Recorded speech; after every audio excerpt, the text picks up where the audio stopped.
Hey everyone, on today's episode of Humor Syndrome, the road to E3 starts right now. Hey everyone, welcome to the show. Today we are looking to the past to predict the future. We're looking at E3 2017, 1 year later, to get a better understanding of what we can expect for E3 2018. Let's dive right in. Last year's E3 was the 23rd E3. I was 7 years old. Whoa. Some of you weren't even born yet. Bethesda kicked things off with a couple announcements. Well, thanks Reddit or 4chan or whatever the hell for spoiling the Evil Within 2 announcement mere hours before Bethesda unveiled the game, but it still rocked because they announced and showed Evil Within 2 and then released it in October. You know what other horror games are floating around? Resident Evil 2. Maybe a little Resident Evil 2 announcement with an October release a la Evil Within 2. Let's make that happen. And Bethesda, out of control press conference, they also announced Wolfenstein 2. They had teased it a year previously, but they announced it, and that game also released in October. So expect Bethesda to announce something and release it within 6 months. It's going down. Next up, game changer. Xbox One X finally unveiled. Project Scorpio, out of control system, the most powerful console ever built by man and machine. It's gonna take over the world. Sorry, I've been playing way too much Detroit Become Human. 10 out of 10, play it, don't skip it. Xbox One X, they really doubled down on backwards compatibility, which, to be honest, I didn't write off, but I wasn't super hyped on it. You know, it's E3, I'm ready for new games, I want new stuff, and they doubled down on original Xbox backwards compatibility, and I'm eating my words because I've been playing Red Dead Redemption on Xbox One backwards compatible, and it looks incredible. And I don't even have the Xbox One X, which apparently does 4K for Red Dead Redemption 1. I haven't even seen that in person. I would love to see it in person, but I don't have the Xbox. But, you know, new console unveiled at E3 last year.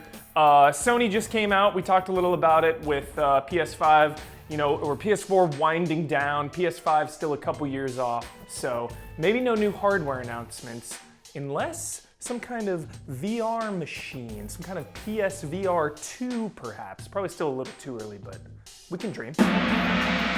Next up is Sony, who the last couple years has completely dominated E3 as we know it and changed the game.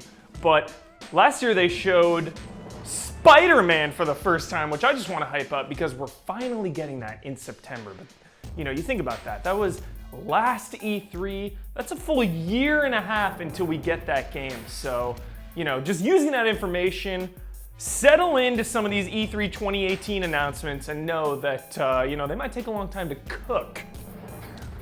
On another note, Shadow of the Colossus, out of nowhere, a dream we didn't even know we really had. Like, they had just remastered Shadow of the Colossus.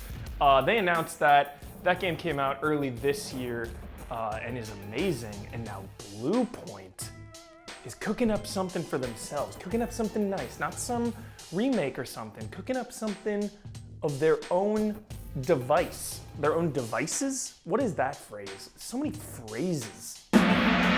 Lastly, Nintendo doing their direct, you know, their own style like they do, quietly announcing Metroid Prime 4 and a new Pokemon game. Okay? That was 1 year ago. One full calendar year ago. Little logo for Metroid, little word of mouth for Pokemon. E3 2018, I need a little more. A little more, you know, I don't need some 15-minute dev diary walkthrough. Just give me 30 seconds of gameplay. You know what, Nintendo? I'll be nice. I'm feeling good today. E3's coming.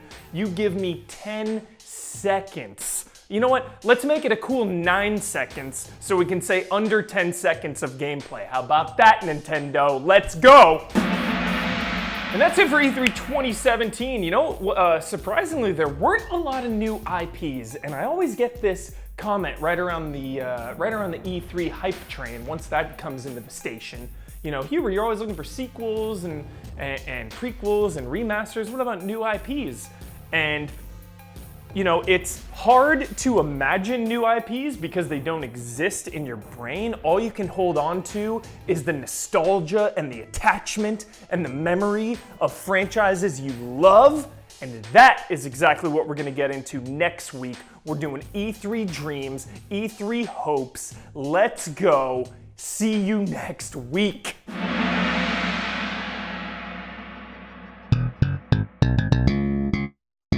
Time for the syndrome. Detroit Become Human. Do not sleep on it. Just don't sleep on it. Just go play. Play Detroit. I promise. High stakes.